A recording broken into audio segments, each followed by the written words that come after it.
Hello friends, विवा food रेसिपीमध्ये आपले सगळ्यांचे मनापासून स्वागत। बाहेर जोरदार पाऊस सुरू झालेला आहे, गारवा सुरू झालेला आहे। तर पावसाळा स्पेशल आपण मस्त शेवग्याच्या शेंगाचं सूप करणार आहोत। तर त्याच्यासाठी आपल्याला सगळ्यात पहिले काय करायचं, आपल्याला शेंगाना कट करून घ्यायचे। साईडला करून घेते आणि आपण कट करून घेऊयात। त्याच्या शिरा ज्या असतात ना, त्या शिरा आपल्याला काढून घ्यायच्या। मोठे मोठे कट करणार आहे। इथे बघा, अशा शिरा ज्या आहेत ना, त्या सगळ्या आपल्याला काढून घेऊन सगळ्या शेंगा आपण कट करून घेणार आहोत।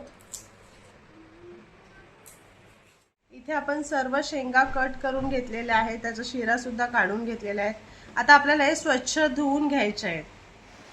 इथे शेंगा कट करून घेतलेले आहेत। आता ह्याच्यामध्ये मी 1 वाटी मुगाची डाळ टाकून घेते आणि हे आपल्याला स्वच्छ धुवून घ्यायचे। 2 ते 3 पाण्यामध्ये स्वच्छ धुवून घेते।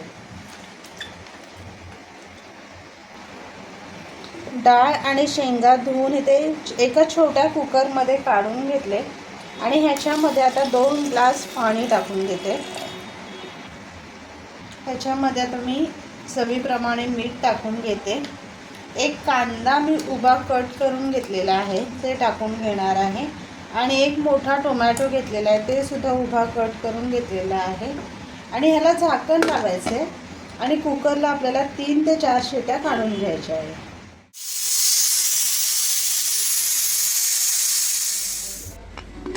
इथे आपण कुकर थंड करून त्याचं झाकण काढून घेतलेलं आहे। इथे बघा, इथले डाळ, शेंगा, कांदा सगळं छान शिजलेलं आहे। डाळ सुद्धा छान फुटलेली आहे आणि शेंगा सुद्धा मस्त शिजलेला आहे, दिसतंय तुम्हाला।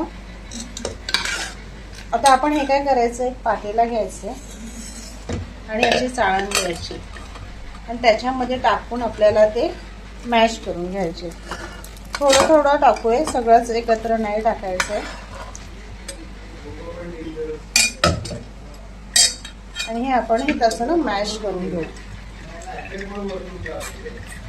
त्याच्यातलं पूर्ण जे गर असतं ना शेंगामधलं, ते असं प्रेस करून आपल्याला काढून घ्यायचे। आणि काय होणार आहे, टोमॅटो आणि कांदा हे सुद्धा छान त्याच्यामध्ये मॅश होणार आहे। असं पूर्ण करून घेते। इथे बघा, आपण सर्व डाळ थोडं थोडं करून ह्याच्यामध्ये टाकलेली आहे। शेंगा सुद्धा मॅश करून घेतलेला आहे। हे बघा किती घट्ट निघालेलं आहे।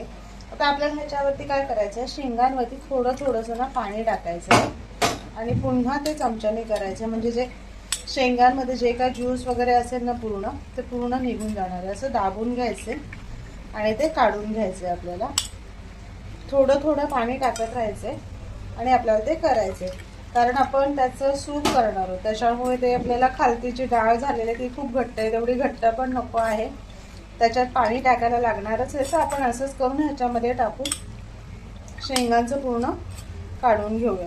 इथे बघा बऱ्यापैकी निघालेले आहे। अजून 2 वेळा थोडं थोडं पाणी टाकून आपण ते करून घेऊया। इथे फायनली आपण ह्याच्यामधलं शेंगामधलं पूर्ण गर आणि डाळ पूर्ण आपण मॅश करून घेतलेले, हे साईडला करून घेऊया। इथे बघा, हे थोडं एखादं पडलं असेल तर ते काढून घ्यायचं। आपल्याला एवढं घट्ट नको, ह्याच्यामध्ये मी थोडं पाणी टाकून घेते। 1 कप पाणी टाकले, एवढं थिकनेस आपल्याला पाहिजे। आता हे गॅसवरती ठेवून आपल्याला ह्याला एक तडका द्यायचा आहे, पण तडका देण्यासाठी आपण हे साईडला घेऊयात आणि तडक्याची तयारी करूया। इथे मी तेल गरम करून घेतलेलं आहे, ह्याच्यामध्ये मी हिंग टाकून घेते। हिंग चांगलं तडतडलं की त्याच्यामध्ये काळी मिरी पूड टाकून घेते आणि हे मिक्स करायचे आणि हे आपल्याला तडका ह्याला द्यायचं आहे। काहीच टाकायचं नाही आहे, बेसिक गोष्टींमध्येच आपण हे सूप करणार आहोत। हे मिक्स करूया आणि गॅसवरती उकळण्यासाठी ठेवूया।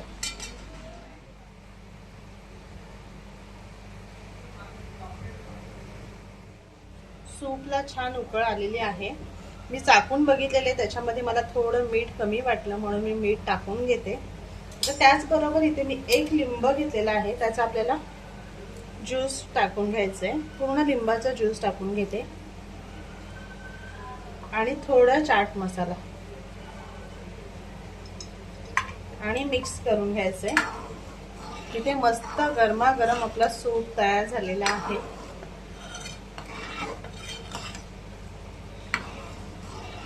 गॅस बंद करते आणि हे सूप पिण्यासाठी तयार आहे।